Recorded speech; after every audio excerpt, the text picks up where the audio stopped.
Hello. In the previous video, we covered about the Pitt's India Act of 1784. Now we will see the Charter Act of 1793. So when we talk about Charter Act, तो Charter मतलब ऐसा होता है कि कोई पत्र type का आया है और जो पार्लियामेंट से पास किया है, ब्रिटिश पार्लियामेंट ने पास किया है. तो in the series of charter acts we will see 3 charter acts 1793, 1813 and then 1833. तो यहाँ पे हम देखेंगे 20 साल के गैप में आए हैं चार्टर एक्ट्स. तो इन तीनों चार्टर एक्ट्स की खासियत क्या होगी ये बताएंगे कि कंपनी का रूल जो है इंडिया में उसको 20 साल तक कंटिन्यू करने की परमिशन देंगे ये तीनों एक्ट्स. ठीक है, इसीलिए इनको चार्टर एक्ट भी बोला जाता है बिकॉज ये पैगाम ला रहे हैं वहां से ब्रिटिश पार्लियामेंट से for East India Company to rule the nation, to rule India. ठीक है, so beginning with the charter act of 1793. तो सबसे पहला पॉइंट इसका यही हो जाएगा कि it renewed the companies privilege for 20 years. आप 20 years तक के लिए और रूल कर सकते हो in India. Okay, privilege for how many years? For 20 years. ठीक, फर्स्ट. सेकेंड, अब क्या हो रहा है कि अब हम देख रहे हैं कि धीरे धीरे ईस्ट इंडिया कंपनी के ऊपर पार्लियामेंट का जो दबाव है, पार्लियामेंट का जो कब्जा है वो बढ़ता जा रहा है. जो हमने पिट्स इंडिया में पढ़ा था, पिट्स इंडिया में हमने क्या बोला था कि जो टी था इसका मतलब टेरिटरी था. मतलब EIC की जो भी टेरिटरी है वो अब ब्रिटिश पार्लियामेंट के अंदर आएगी, ब्रिटिश पार्लियामेंट का पोजीशन कहलाएगी. ठीक है, तो पहला स्टेप तो ये कब्जा किया. सेकंड स्टेप में इन्होंने बोला क्या कि अब EIC जो है वो ब्रिटिश पार्लियामेंट को हर साल 5 लाख रुपए सालाना देगी. ठीक है, 5 लाख रुपए annually to be paid by EIC to the British parliament. Okay. Third, इन्होंने वही पैसों से रिलेटेड बात में क्या बोला, जो गवर्नर जनरल ऑफ बंगाल हैं, जो हमारे कमांडर इन चीफ हैं,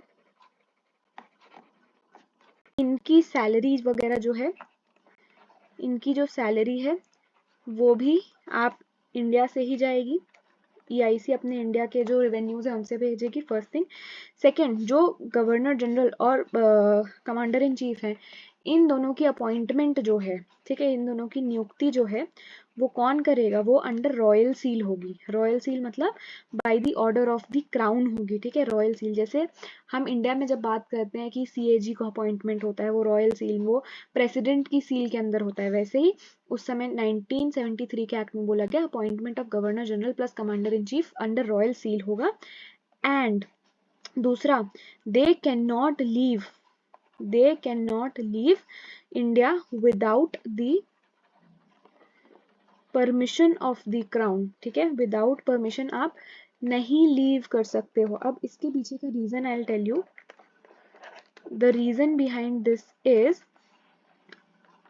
जो हम साल देख रहे हैं 1793, ठीक है, इस समय पे हमारे क्या चल रहे हैं, उस समय नेपोलियन का जो राइज का पीरियड चल रहा है, नेपोलियन राइज है और नेपोलियन ना ऑल ओवर दी वर्ल्ड घूम रहा है, पावर कॉन्कर कर रहा है. ठीक है, तो नेपोलियनिक वॉर जो चल रहे हैं उसी समय हमारे पास पता चला था कि टीपू सुल्तान जो थे, ठीक है, Tipu Sultan was someone who was heavily influenced by Napoleon.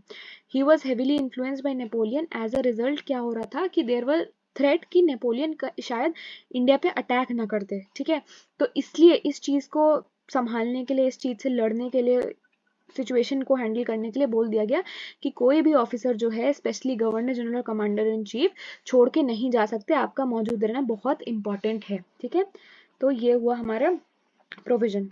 अब यहाँ पे एक चीज छोटी सी यहाँ पे और हुई कि अब क्या हो रहा है कि ब्रिटिश में इंडस्ट्रियल रिवॉल्यूशन हो चुका है. ठीक है, तो अब ब्रिटिश जो है नए मार्केट्स को ढूंढ रही है. ठीक, तो यहाँ पे हमारे पास ऑर्डर दिए गए थे कि you go and explore China's trade, की चाइना में हमें ट्रेडिंग करनी है.